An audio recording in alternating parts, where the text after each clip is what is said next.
Welcome back, everyone, to the Bears Probably Plays YouTube channel. Today is Monday.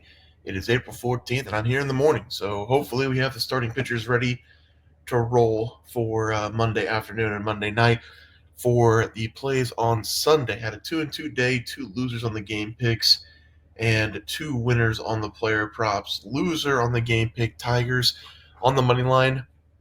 Tigers a 1-2 game. Solo shot from Torque put it to 1-2, and then the Twins just kept paper cut after paper cut, getting one run every couple innings, and the Tigers just couldn't keep up. So we took the loss there. Nats minus 1.5, get absolutely blown out in every aspect of the game. Mackenzie Gore wasn't great. Cal Quantrill also was not great. But the bullpen for the Nationals come in. They've had some games where they look good, some games where they look just okay, and some games like that game yesterday against Miami, where everything they throw is a base hit, extra base hit, home run, and it led to multiple runs. So that was another loser. Two winners, the player props, Lindor over 1.5, single and a double, and his third and fourth at bat. Then Hunter Green under 1.5 runs, going up against Pittsburgh, dominated them. He probably could have won another complete game if he didn't have his pitch count up in the 80s by the sixth inning. So he was dominant once again. Eight or nine strikeouts in that game. Only a couple hits allowed. Never really in threat of giving up a run. So we get two wins there with the player props, two losses with the game picks. Let's move on to the games for today. Royals going up against the Yankees. I'm looking right at it right now. Seth Lugo going up against Carlos Carrasco. So this one should not change for us. We should be good to go. And I do want both these guys on the mound. I want both of the matchups we have today, all the pitchers on the mound, because I'm going to go with the over in this game of 8.5 runs. Seth Lugo, he's been okay this season. I wouldn't say he's been good for the Royals, but he's been okay. 5 innings in the first game, 6 innings in the second game, 5.2 innings in the third game. He's given up 4+ hits in every game and 2+ runs in every game. So if we're looking for the over, 8.5 is a pretty good number here going up against the Yankees, who have the second best bats in the MLB this season. Also, the weather looks really good in this one. Wind blowing out to left at 6.4 miles per hour, so just say 7 miles per hour. 60 degrees as well. So perfect conditions here for some baseball weather. Sun's out, only 2% chance of rain.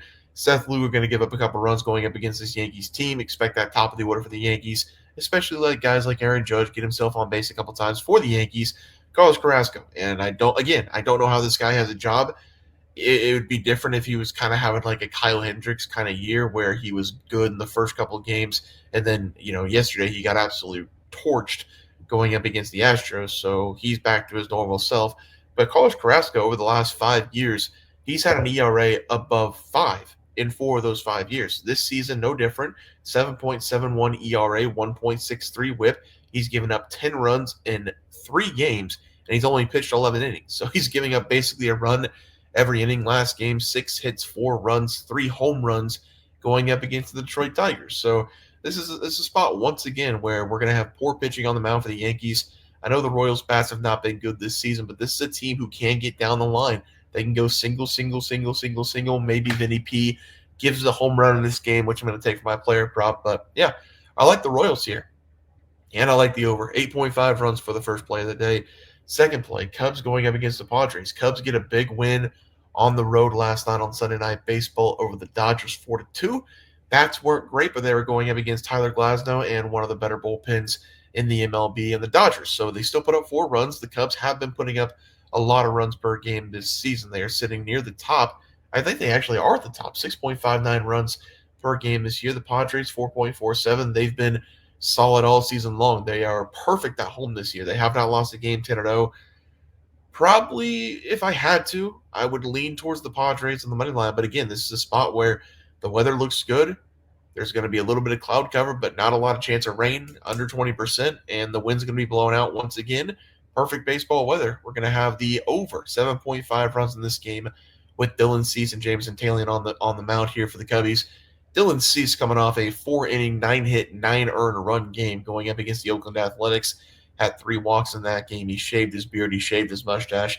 Maybe thinking that would make a difference in this game. I just don't see it. Maybe it will if you're superstitious like that, and maybe Dylan Cease is superstitious like that. He's like, well, I can't go back out there with a full beard and a mustache after I gave up 9 runs to the Athletics.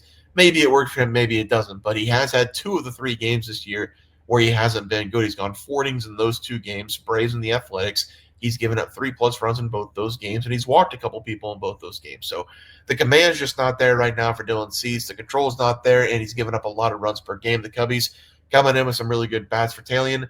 He's also not been great this year, giving up 2+ runs on every single start so far in the first three. Gave up 6 runs in the first game going up against the D-backs. Last game gave up 3 runs as well. He's given up a home run in every spot this season he started. So Padres, give me a couple home runs in this game. 8.5 is not out of the question whatsoever. I'll take the over 8.5 runs as the final game pick of the day. For the player props, we're going to go with Vinnie P of the Kansas City Royals going up against Carlos Carrasco.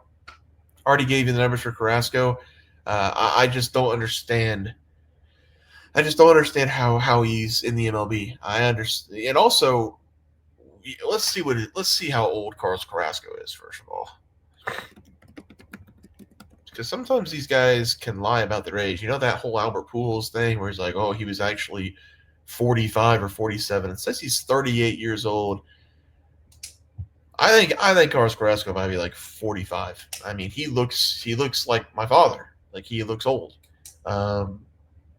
Not to take a stab at my father like that, but he does not look like he's 38. He looks like he's 45, 47, 50, getting up there in age. Might be lying about his age. I know that was a big deal about our Pujols. Maybe lying about his age whenever he was retiring, but he shouldn't be in the MLB. We're going to see slider, sinker, changeup in this one. Vinny P this season. Slider's been the best pitch to hit so far, 750 batting average. Left on right battle here. Just need to wait on one, get yourself one across the plate on that slider.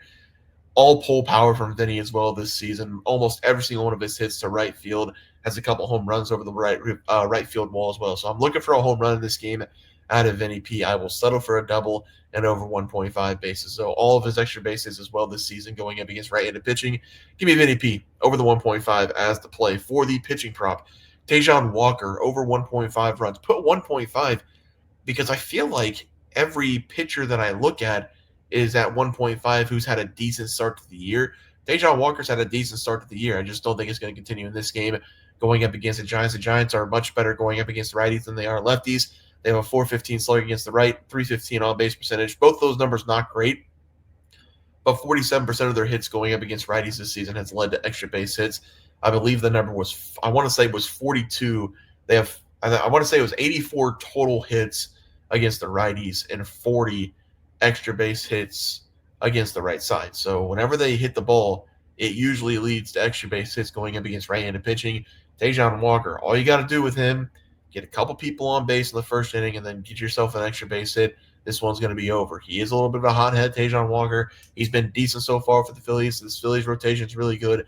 This is their weak spot, though. I'm going to take them over 1.5 runs in this game as the final player prop of the day. Let's go to the double parlay and the hits parlay. Going with Vinny P. Kyle Tucker had a double last night going up against the Dodgers. I like the matchup there. Dylan Cease against Kyle Tucker, left on right. Just pull one down the line. Get yourself a double. Vinny P again on the hits parlay. And then Jung-Ho Lee of the Giants going up against Taijuan Walker. He's got a really good matchup in that game. Not good enough for me to take him as a solo player prop, but good enough for me to put him in a hits parlay. So I like him in that hits parlay for tomorrow. Let's go to that MLB recap graphic. We're going over, double over here. 7.5 runs with the Cubs and Padres. 8.5 runs with the Royals and the Yankees. Vinnie Pasquantino over his 1.5 bases going up against the Yankees. Then Taijuan Walker over 1.5. I will play it to 2.5, but it's probably going to be 1.5 going up against the Giants as the final play of the day. Guys, it's going to do it for the MLB picks and props for Monday, April 14th slated games. If you guys enjoyed the content, please just drop a like this video and subscribe channel below. See you guys next video, and thanks for watching.